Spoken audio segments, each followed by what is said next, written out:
reconstruire Notre-Dame à l'identique. C'est le formidable défi relevé par l'établissement public Rebâtir Notre-Dame de Paris. Un chantier sans précédent pour lequel maîtres d'ouvrage, maîtres d'œuvre et architectes ont mobilisé de nombreux savoir-faire et expertises, dont ceux de l'INERIS en matière de prévention et sécurisation des risques incendies.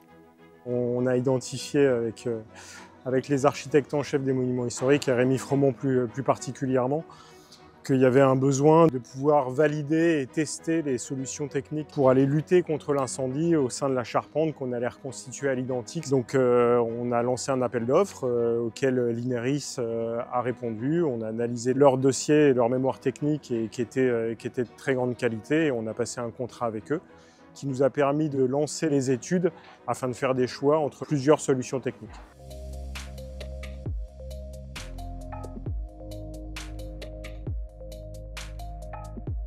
La problématique pour l'INERIS a été, à la demande de l'établissement public en charge de la restauration de Notre-Dame, de dimensionner des mesures de sécurité pour améliorer le niveau de sécurité incendie dans la charpente en bois de l'édifice. Évidemment, la problématique pour nous était liée au dimensionnement de telles mesures de sécurité dans une architecture extrêmement spécifique qui est la charpente de la cathédrale. On a eu deux difficultés principales. La première était une difficulté culturelle, lié au fait qu'on travaillait sur une charpente d'un bâtiment historique avec une terminologie particulière, avec des enjeux particuliers qu'il nous a fallu appréhender. Deuxième type de difficulté était d'ordre technique. On parle d'un incendie dans un milieu très particulier, avec une propagation du feu pilotée par de nombreux facteurs qu'il nous a fallu appréhender pour dimensionner les mesures de sécurité.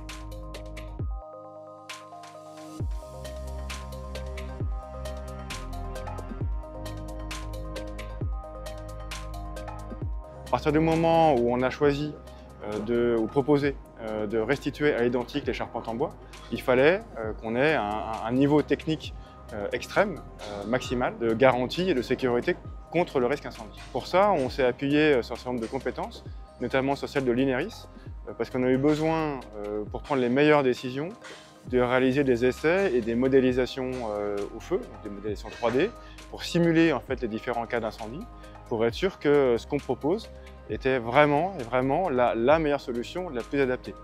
Il y a énormément de solutions techniques envisageables et le travail avec l'INERIS nous a permis de valider ou d'invalider certaines hypothèses. Pour ce projet, nous avons dû mobiliser trois types de compétences. La première compétence indispensable, c'est la connaissance de la physique du feu, des phénomènes.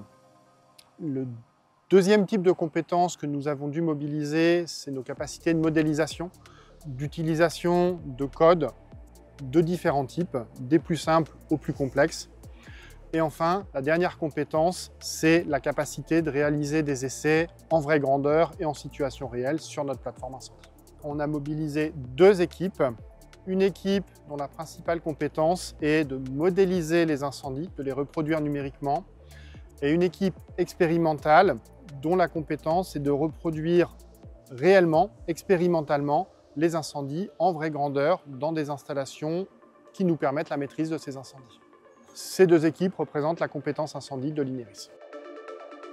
Dans le cadre de ce projet, nous avons été sollicités pour étudier plusieurs systèmes de sécurité différents. Nous avons donc modélisé plusieurs systèmes de sécurité.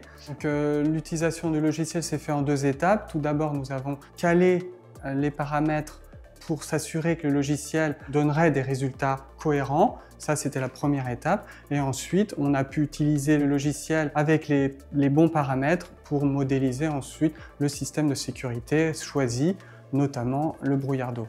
Ce qui est innovant dans ce projet, c'est qu'il fait appel à des techniques très pointues. On a pu modéliser finalement une propagation d'incendie à grande échelle dans une structure complexe et également modéliser l'interaction entre cet incendie et les gouttelettes issues du brouillard d'eau.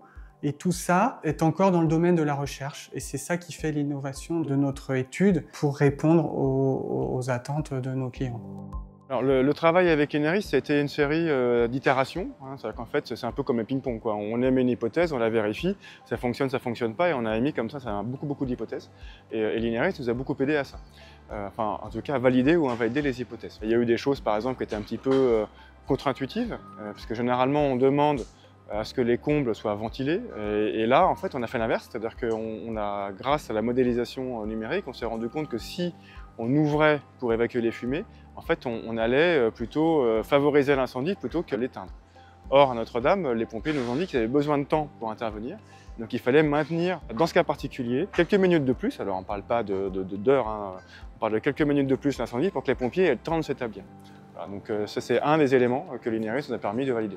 Les différents essais nous ont permis d'effectuer des choix avec une efficacité qui était avérée, une efficacité qui était limitée et une efficacité qui était nulle.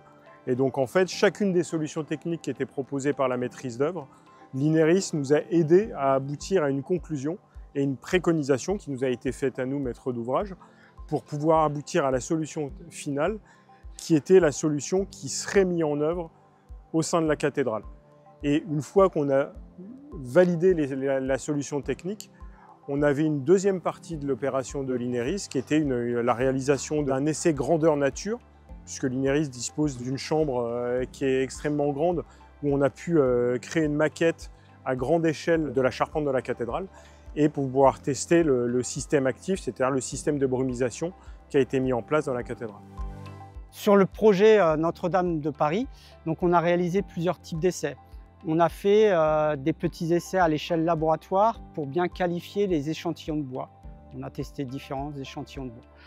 Ensuite, on est passé à des maquettes en pin, un petit peu simplifiées de la charpente pour bien caler les modèles de feu, de propagation de feu.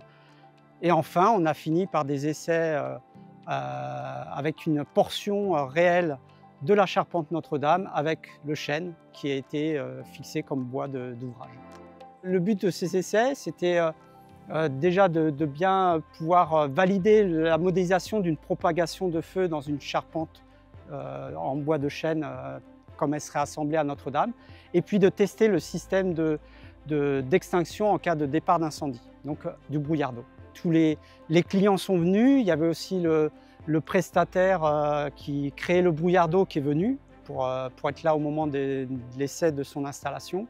Et puis tout s'est bien passé, ce qui était pour nous très important parce que construire la charpente, c'était compliqué, coûteux, et donc on n'avait pas le droit à l'erreur. Notre instrumentation devait fonctionner, le feu devait bien se propager comme on voulait, et puis l'extinction être déclenchée au bon moment. Et ça a réussi. Pour un projet comme celui-là, c'était une succession de défis avec des mesures qui sont utilisées dans l'industrie mais qui ne peuvent pas convenir sur un bâtiment historique, des besoins pour un bâtiment historique mais qui ne peuvent pas convenir pour de la sécurité incendie. Et le défi tout au long du projet a été l'art de faire discuter les besoins d'une architecture historique avec la sécurité incendie. Et c'est vrai que c'est quand même très enrichissant d'avoir travaillé avec des gens, les architectes, l'établissement public, qui ont une connaissance et qui vivent ce bâtiment. Ça a vraiment été une expérience très enrichissante. Là, en monument historique, on s'adapte toujours au cas par cas, et ce qui est valable sur un projet n'est pas forcément valable sur un autre projet.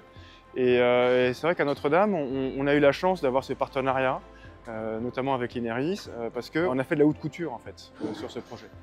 On a pu regarder dans le détail si ce qu'on préconisait était vraiment valable, vraiment efficace, qu'on n'aille pas dépenser de l'argent pour rien, qu'on n'aille pas au contraire passer à côté de quelque chose qui était vraiment très important.